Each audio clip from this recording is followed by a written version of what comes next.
The Fide Candidates 2024 predictions. Arguably the biggest tournament of the year. I wouldn't really say the World Championship match is a tournament, it's a match. And the Fide Candidates consists of 8 players. It is a double round robin, meaning each person plays their opponent twice. One says black, one says white. We got 8 beasts playing in the open section. And few questions I want to ask are: 1, who do you hope wins? 2, who do you think's gonna win?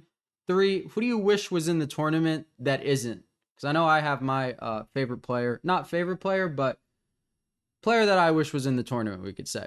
So I'm gonna give a rundown. We have Nepo, who many of you know, he won the last 2 FIDE candidate tournaments. Oh, and it is a double round robin, meaning each player plays their opponent twice. Everybody in the section, one says black, one says white.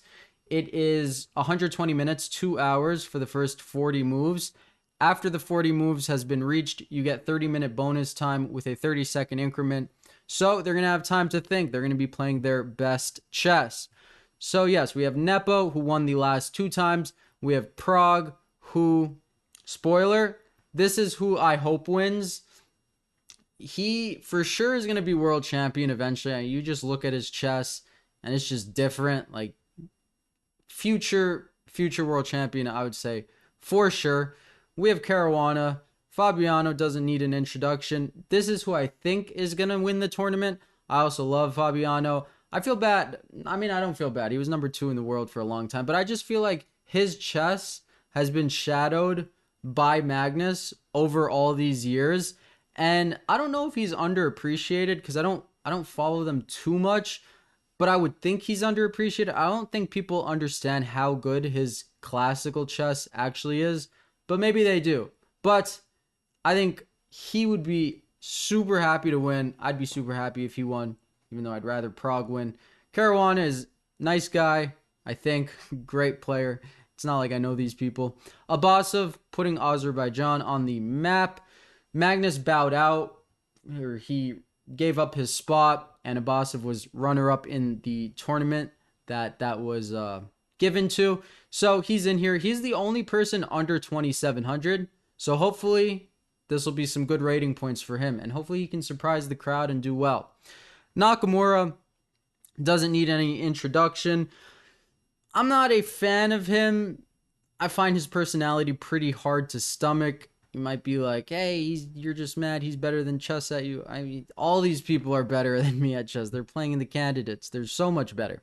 But yeah, I just view him as hard to stomach. I don't know. I would think it's a popular opinion, but I think that about a lot of things in today's day, and they are popular opinions. So yeah, maybe he's just a likable guy, and I don't know what I'm talking about. We have Vidit, also a beast. He's on the come up too. Yeah, Vidit, Prag, and Gukesh. 3 players from India. I gotta say Prag is just an echelon above them. They're all filthy at the game. But I think Prag, you gotta pick one. You can't be like, oh, they're all gonna be world champion. They're not. Prag, I think, is just different. That'll be the last thing I say about that. Ali Reza Faruja. I beat his brother on chess.com. Last video I posted. But he's very good at chess. He fell into a little bit of a slump, but world number 2, 20 years old. I mean, he's a beast. And we have Gukesh, who, like Vidit, 3 people representing India, all very young, all very talented. Very curious to see how they match up. Like, I wonder if they're going to score better against the rest, because I feel like they maybe will draw a lot because they know each other's playstyle more. Also, Anand really put India on the map. I'm happy Vishy is commentating the tournament. He's just a legend. But he had huge influence over all of their chess game. And I wonder if they're like more likely to draw than against, say, like Caruana or Nepo or Nakamura. Yeah, I don't know. Also, I just funny note, I forgot which tournament it was. It was a blitz or rapid tournament, and Prag just absolutely dismantled Nakamura. It was like 2 games in a row. It's like up a piece. You know how Nakamura's like super tricky and stuff and always finds counterplay? Prag just dismantled him. It was like, why are you not resigning? Like, he just converts positions so effortlessly, and he knows which technical endgames to go into. It's extremely impressive. So cannot praise Pragg enough. Beast. But for the rest of the video, I would like to look at a Pragg versus Fabiano game. I looked in the database. I was only really seeing blitz and rapid games. And the one blitz game I saw that Fabiano won, it was a blitz game. This at least is a rapid game. So there was a lot of draws. Pragg ended up winning this game. So we're going to look at it from the white perspective. It is an Italian. It is from 2023. And it also was played at the Fide World Cup. So I guess this was the rapid portion of it. So we get an Italian, bishop to c4. We will not get knight to g5. No fried liver. Though I did see this deployed by, was it Wei Yi? And he destroyed his opponent. It was wild. You don't, or no, was it, no, it was Pragg. I think Pragg played the fried liver and won. Don't quote me, but comment down below if you know which game I'm talking about. It was definitely this year. Crazy game. We get d3, bishop e7, a more passive line, and d6, locking in the bishop behind it. No pins. To us mortals, the reason is there's no pins on g5, keeping it behind the pawn chain. And yeah, usually it's on c5, but just another way to play. a4, very thematic, very common. Gives the bishop squares to retreat to. Slows down this b5 expansion. That's pretty much what it does. Bishop to g4, a pin, h3, kicking out the bishop, and bishop h4.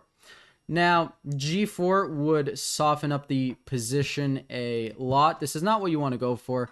It's one of those positions where after knight takes g4, bishop takes g4, knight d4 exists, and this sack is the best when the bishop is on c4 and the pawn is on d3. So basically, whenever the bishop cannot go back to e2, this sack is very, very hard to deal with. I'm used to seeing it from black's perspective, or from white doing it to black. Whenever the pawn is on d6 and the bishop's on c5, this sack exists. I'm used to it because white's up a tempo, so typically it happens in that position. But yeah, pins are no fun, as we know. So that does not happen. g4 does not happen. We get bishop to e3, just finishing up development or close to it. Knight to d4. Here he is taking advantage of the pin, and the reason the bishop was put on e3 was to remove the knight. Now, where do you put this knight? Well, if you said e2, you would be incorrect. Because yes, you have two attackers on e5, but they're going to go bishop takes f3, damage your pawn structure, open up your king. No fun. So we got knight d5. Take, how do you recapture? Well, similar to the Fischer game we reviewed, you don't want to take with the pawn because it obstructs the view of the bishop. So take with the bishop, process of elimination. c6, bishop has to slide back. He chose b3 because it doesn't obstruct the vision of the rook. Also, maybe c3 would be a common idea, routing the bishop to c2. That one day could be a very good diagonal. Fabi snaps off the knight.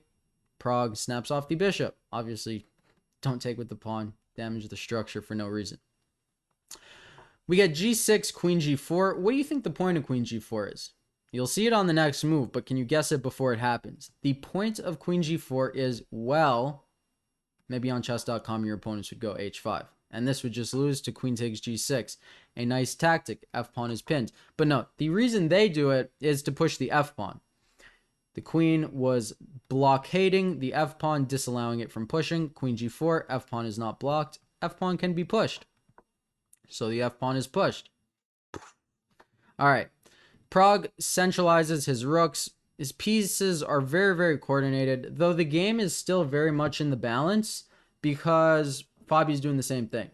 It's just their bishop is a little more passive, but passive isn't always bad. Passive can be very active, and then white's pawns are very extended, so if trades happen, black will be better in the endgame, probably, sometimes.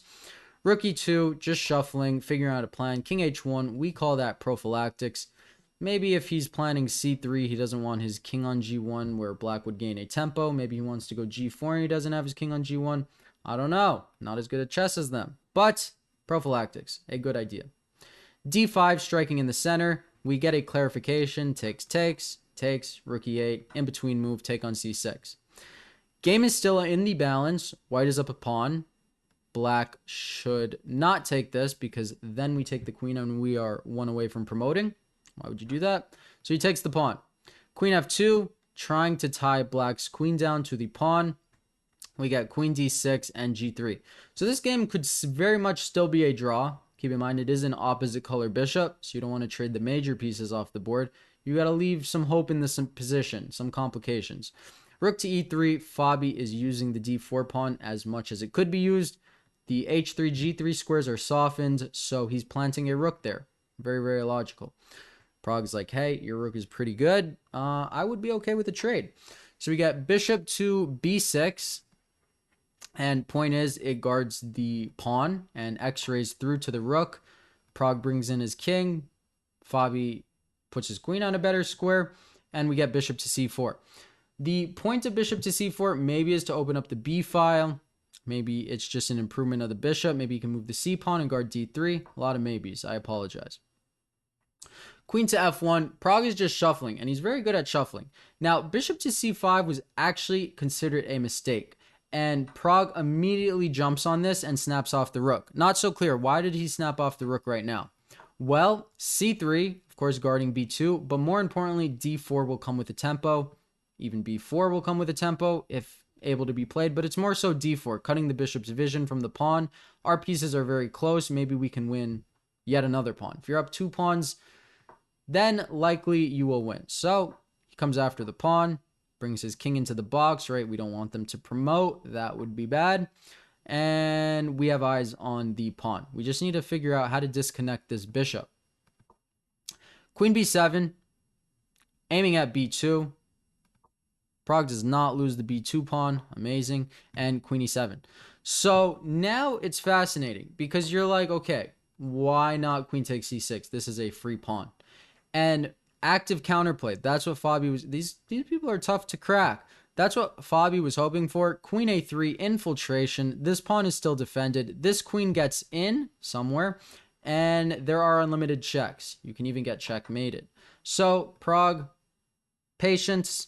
d4 cuts the bishop. That is more important. Now queen a3 doesn't work because the king will easily escape, and Black will run out of checks. So a good try by Fabi, but it does not work. Now his position falls apart. We get c5, d5. That is now a passed pawn. That is now, look at that. The bishop defends it. Now the bishop does not defend this. A massive improvement for White's position. Bishop to b8. Now Pragg goes up 2 pawns. You cannot trade bishops because Pragg will win that. Now he doesn't need to defend the pawn because the queen no longer aims at the pawn and he's just trying to get the pawn through. We get queen d6, blockade past pawns. That is a general rule of thumb, a general motif. King d3, look at this king march. King is the best piece in the endgame. This king can never get over to the queen side, which is the side of the board where White has the advantage on. Pragg's king can easily improve and run up the board as he does, making some minor improvements, getting his position as good as possible, and then he keeps marching in his king. It is just a matter of time. He picks up another pawn. Kingside pawns do not matter too much because White is not only is he protecting the promotion square, he's further up the board. And as long as this g3 pawn stands, even if it doesn't stand, it slowed down the pawns and the king got out of the way, and that's an extra tempo for White. So it's all about timing. Timing is everything. A tempo is the difference of a result in an endgame. In an opening, in a middle game, it's like, oh, I lost a tempo, that sucks. In the endgame, it's like, wow, this is the difference of a result. Very, very critical. Now, Pragg is just improving his position, making all his pieces perfect. Now he cuts off the queen from the queen side and gets his queen in, gaining a tempo. Just trying to obstruct any way that Black is currently stopping the pawn from moving to a7. So he boots the queen, moves his king in, blockades the position, just absolutely no counterplay. You could take on c3, but it's just not enough. a7, White promotes first. Yes, you get a discovered check while pushing your pawn, but it's just not enough. A couple more moves and Fabi resigns. We get queen f8, king g5, and queen g7, and Fabi resigns because there are so many checkmates. If here or here, this is just checkmate. So, not a classical game. I actually couldn't see any decisive classical games. Hopefully that changes this tournament, but a good game. Oh, and spoiler alert, if you're still watching, the person I wish who was in the candidates who isn't is Richard Report. He's a beast. He hates draws. I like his chess. So comment down below, who do you want to win the candidates? Who do you think's going to win? And who do you wish was in the tournament? And if you like Nakamura, send some hate comments my way. That is also fine. But I hope you enjoyed. Thank you for watching. Have a great day.